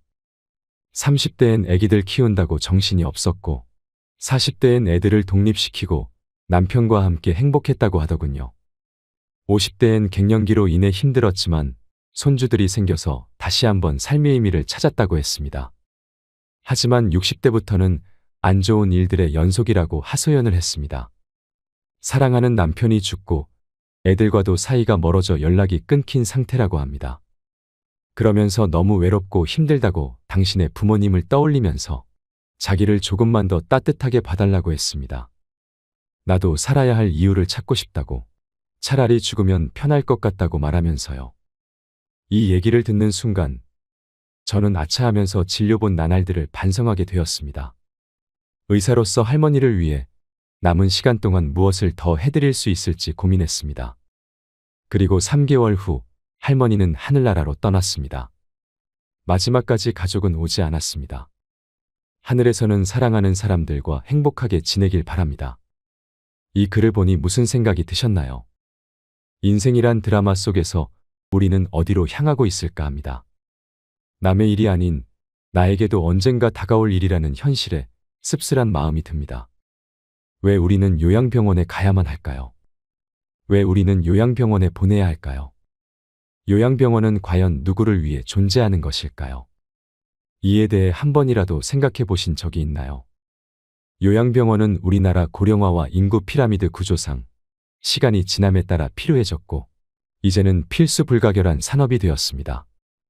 늙어서 요양원과 요양병원에 안 가면 어디로 갈 수 있겠냐고 생각하시는 분들이 많지요. 하지만 지금의 요양원과 요양병원이 정말 우리의 부모님을 편하게 모실 수 있는 곳일까요? 우리는 모두 진실을 알고 있습니다. 요양원과 요양병원은 사람들이 죽기 전에 시간을 보내기 위해 가는 곳이라는 것을 말입니다. 모두가 그런 것은 절대 아니겠지만 늙은 부모가 귀찮아서 돈이면 해결된다는 생각에 요양원과 요양병원으로 보내지는 노부모들이 많아지고 있습니다. 이때 부모님의 슬픈 얼굴을 자세히 들여다보는 자식들이 얼마나 될까요? 물론 현실적인 어려움 때문에 어쩔 수 없어서 애써 외면하고 모른 척하며 가슴이 무너지는 경우가 많을 것입니다. 눈을 마주치지 못하는 자식들 앞에서 부모님은 슬픔을 드러내지 않으려 애쓰고 굳어만 가는 얼굴에 미소를 지으려고 노력합니다. 죽음이 다가온다는 사실만 생각해도 무섭고 두려운데 최대한 티를 내지 않고 자신은 걱정하지 말고 잘 살아라는 부모님의 말씀 한마디에 자식들은 처음엔 마음이 무겁지만 이내 팍팍한 현실에 부딪혀 부모님에 대한 관심이 멀어지고 맙니다. 왜 이런 일들이 비일비재하게 일어날까요? 앞에서도 말씀드렸다시피 우리나라의 인구 고령화와 인구 피라미드 구조 때문입니다. 사람들이 결혼을 많이 하지 않으니 아이도 많이 낳지 않습니다. 또한 결혼을 하고도 아이를 낳지 않는 딩크족도 많이 생기고 있습니다. 결혼하지 않고 부모에게 의지하는 캥거루족도 많지요. 통계적으로 한 가정의 자녀가 1명 미만이라는 충격적인 조사 결과도 있습니다. 이에 반해 노인 인구는 빠르게 증가하고 있습니다. 그래서 지금의 30, 40대들이 20년 후 50대, 60대가 되면 70대, 80대 부모님을 부양해야 합니다. 노인이 노인을 부양해야 하는 그런 상황입니다. 1950년 혹은 그 이전에 태어난 부모님들은 아마 상상도 하기 힘들 정도로 정말 많은 고생을 하셨을 겁니다. 예전에는 이런 요양병원이 많지 않았습니다. 그래서 부모님이 아프면 자식들이 돌봐야 했습니다. 그렇게 몇십 년을 살다 보니 7, 80대가 되어 내 인생을 즐기지도 못하고 본인이 돌봄을 받아야 하는 상황이 오는 것입니다. 지금은 세상이 바뀌고 인식이 바뀌면서 굳이 힘들게 부양하지 않아도 된다고 생각을 하는 사람들도 많아졌습니다. 하지만 실제로 그렇게 하려고 하면 여러 가지 문제가 발생할 수 있기 때문에 쉬운 결정이 아니라는 것은 분명하지요. 그 중에서는 금전적인 문제도 있습니다. 요즘에 많이 보내는 요양병원은 간병비가 장기요양보험이 적용되지 않는다는 사실을 아시나요? 그래서 환자나 간병인이 100% 자비로 부담해야 하는 실정입니다. 예를 들어 6인실에 입원하는 경우 40만 원 정도 들어갑니다. 거기다가 입원 시 본인 부담금도 발생하는데요. 그 액수가 보통 60만 원 정도가 되는데 기저귀 비용 등을 더하면 최소 110만 원 정도는 잡아야 합니다. 쾌적하고 시설이 좋은 곳은 간병비를 80만 원까지도 받습니다. 병원마다 차등이 있지만 110만 원이 최소한의 금액이라는 것입니다. 적자보는 병원은 시설의 질을 높이려고 노력하지 않고 진료비를 높이는 데만 집중하고 있습니다. 그런 곳은 부모님을 보내놓고도 기분이 찜찜합니다. 시설 투자나 서비스 질에 대해서는 방치하고 환자 유치에만 심혈을 기울이는 곳에 입원해 있으면 좋은 게 별로 없습니다. 그래서 가격이 합리적이면서 친절하고 좋은 요양병원을 찾기란 하늘의 별 따기라는 것입니다. 그렇다고 해서 요양원에 보내는 건 더 좋지 않습니다. 가장 큰 문제는 상주하는 의사가 없다는 것입니다. 실제로도 요양원에 입소한 어르신들 중에서는 큰 문제가 있음에도 불구하고 제때 치료를 받지 못하는 경우도 많이 있습니다. 그래서 사회적 문제가 되기도 합니다. 국비 지원이 된다고는 하지만 양질의 서비스를 기대하기는 어렵습니다. 현재 요양원은 인력이 부족하여 혼자서 20명이나 30명을 돌보는 경우가 있다고 합니다. 혼자서 그 많은 환자들을 돌보려니 직원들도 힘이 들겠지요. 상대적으로 지원이 많은 국공립 요양시설은 들어가기도 정말 어렵습니다. 지금 당장 들어가고 싶어도 4년을 기다려야 하는 곳도 있습니다. 요즘은 노인분들이 이런 얘기를 뉴스나 신문으로 많이 접하면서 요양시설에 들어간다는 것 자체를 내가 죽으러 가는구나라고 생각하게 되는데요. 인생의 끝자락에서 모든 것과 이별하면서 자식에게까지 버림받는 느낌을 받는 분들이 많은 것은 이러한 이유 때문입니다. 물론 각자의 사정이 있고 감당하기 힘들기 때문에 시설에 보내는 것은 어쩔 수 없습니다. 하지만 우리는 생각해 봐야 합니다. 아무리 좋은 호텔에 가더라도 집만한 곳은 없습니다. 아무리 돈이 많아서 고급스러운 요양시설에 들어가도 며칠만 있으면 집에 오고 싶을 겁니다. 익숙한 환경에서 가족들과 함께 지내다가 평안한 죽음을 맞이하는 것을 누구나 바랄 것입니다. 이 모든 것이 거부할 수 없는 시대의 흐름이라면 막연하게 걱정만 하기보다는 스스로 원하는 죽음을 준비하고 노년을 보낼 준비를 해야 하지 않을까요? 요양병원과 요양원에 가지 않고 건강한 노후를 보내고 싶다면 3가지를 기억하시기 바랍니다. 첫 번째는 신체적 독립을 하셔야 합니다. 요양원에 가지 않고 다른 사람에게 의존하지 않으려면 육체적으로 독립하는 것이 필요합니다. 건강 수명을 늘리려면 기본적인 체력을 유지하는 것이 매우 중요합니다. 그래서 이를 위해서는 근력 운동은 필수입니다. 나이가 들어감에 따라 걷고 싶어도 걸을 수 없습니다. 누우면 죽고 서면 산다는 말이 있습니다. 최대한 눕지 말고 일어나서 살아야 합니다. 나이가 들면서 근력을 잃는 순간 급격히 노화가 됩니다. 인생 후반기에 갑자기 하반신이 전체적으로 얇아지고 골다공증이 시작될 수 있습니다. 등이나 어깨가 구부러져서 완전히 피지 못합니다. 무릎도 온전히 피지 못하고 구부러진 상태로 굽게 되는데요. 이는 근력이 약해져서 근육이 우리 몸을 지탱해주지 못해서입니다.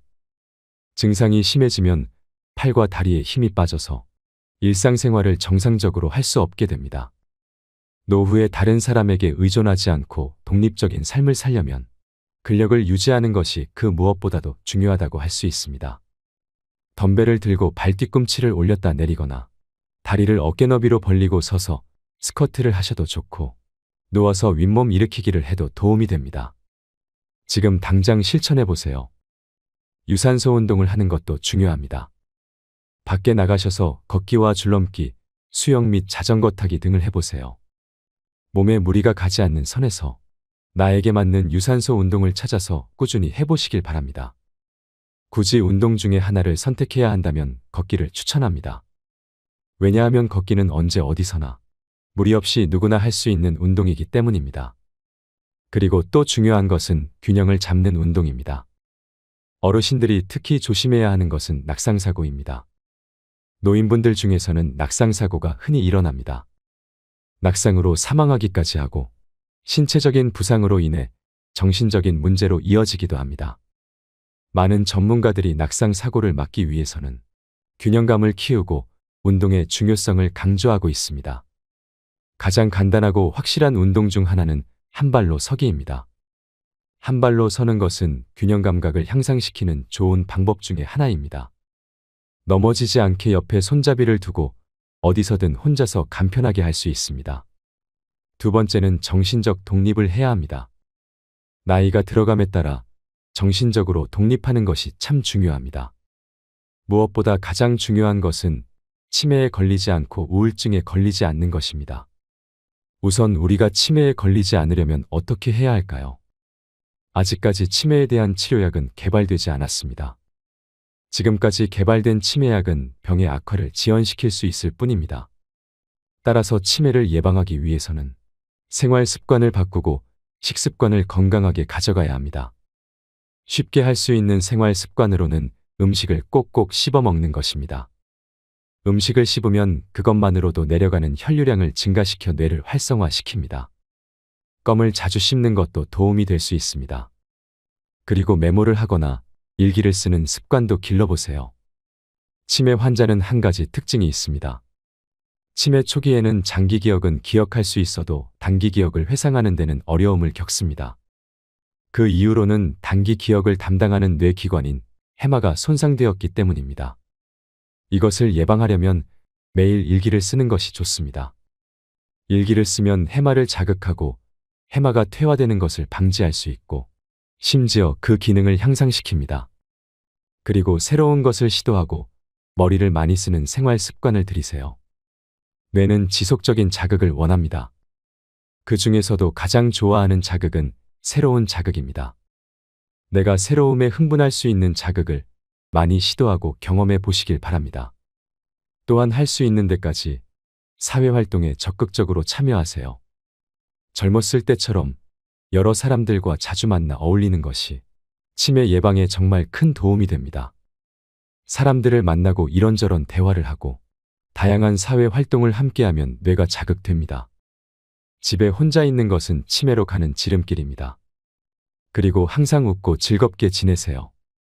웃음은 뇌를 늙지 않고 젊게 유지하는 데 도움을 준다고 합니다. 왜 그럴까요? 웃음은 우뇌와 좌뇌를 모두 자극하기 때문입니다. 웃음이 할 수 있는 일은 정말 놀랍습니다. 우리가 기분이 좋을 때 뇌로 가는 혈류가 더 활발해져서 의욕이 생기고 몸에도 활력을 불어넣어 줍니다. 하지만 우리 뇌는 진짜 웃음과 가짜 웃음을 구분할 수 없습니다. 따라서 억지로라도 웃으면 진짜 웃음에 효과가 있다고 합니다. 그러니 오늘부터 가능한 한 많이 웃으시길 바랍니다. 다음으로는 우울증에 대해 이야기하겠습니다. 정신적 독립을 방해하는 것 중 하나가 우울증입니다. 우울증은 치매의 원인이 될 수 있으며 치매 환자에게 우울 증상이 종종 나타나게 되는데요. 이러한 이유로 노인성 우울증과 치매는 구별하기 어렵습니다. 일반적으로 우울증은 치매를 촉진할 수 있기 때문에 가능한 한 빨리 치료해야 합니다. 우울증을 예방하려면 비관적이기보다는 긍정적이고 낙관적인 사고방식을 가져야 합니다. 일어나지 않은 일에 대해 걱정하지 말고 과거를 후회하지 마세요. 내게 주어진 현재를 충분히 즐기며 살아가세요. 세 번째는 경제적 독립을 해야 합니다. 우리는 지금껏 경험하지 못한 100세 시대에 살고 있습니다. 따라서 노후에 경제적 자립을 위한 준비를 빠르게 시작해야 합니다. 정년 후에도 제2의 직업이 필요한 시대입니다. 그래서 할 수만 있다면 일을 계속하는 것도 좋습니다. 일을 할 수 있다면 일을 그만두지 마세요. 일을 그만두어도 자신을 계속 발전시키고 새로운 것을 피하지 말고 무엇이든 할 수 있다는 마음가짐으로 배워보세요. 이걸 배워서 뭐해라고 생각하지 마시길 바랍니다. 이런 습관과 정신력이 쌓여서 다른 사람에게 의존하지 않는 강인함을 가지게 되는 것입니다. 그래야 노후에도 경제적으로 독립하여 건강하고 행복한 노후 생활을 할 수 있게 됩니다. 아시겠지만 가족에게 큰 병이 생기면 웃을 일이 참 없습니다. 모두가 고통스러워하고 삶 자체가 힘들어지게 됩니다. 우리 주변을 보더라도 병환이 오래가면 경제적 문제로 싸우기 시작합니다. 부모 부양 때문에 싸우는 자식들도 많습니다. 이것을 보는 부모님들은 얼마나 눈물 흘리고 가슴 아플까요? 아무것도 해줄 수 없다면 벙어리 냉가슴을 알아야 할 것입니다. 사람이 늙는 것은 자연스러운 일입니다. 누구도 죽음을 피할 수 없습니다. 하지만 죽음 앞에서 온전한 정신과 육체를 최대한 유지하면 좋겠죠. 기억과의 연결이 완전히 끊어지면 살아있어도 죽은 것이나 마찬가지라고 생각하시는 분들이 많습니다. 그래서 안락사를 도입해야 한다는 목소리도 큽니다. 여러분은 안락사에 대해 어떻게 생각하시나요? 마음대로 움직일 수 없는 상황은 말로 표현할 수 없는 고통이 될 것입니다. 이 고통은 겪지 않고는 모를 정도로 힘들고 아플 것입니다.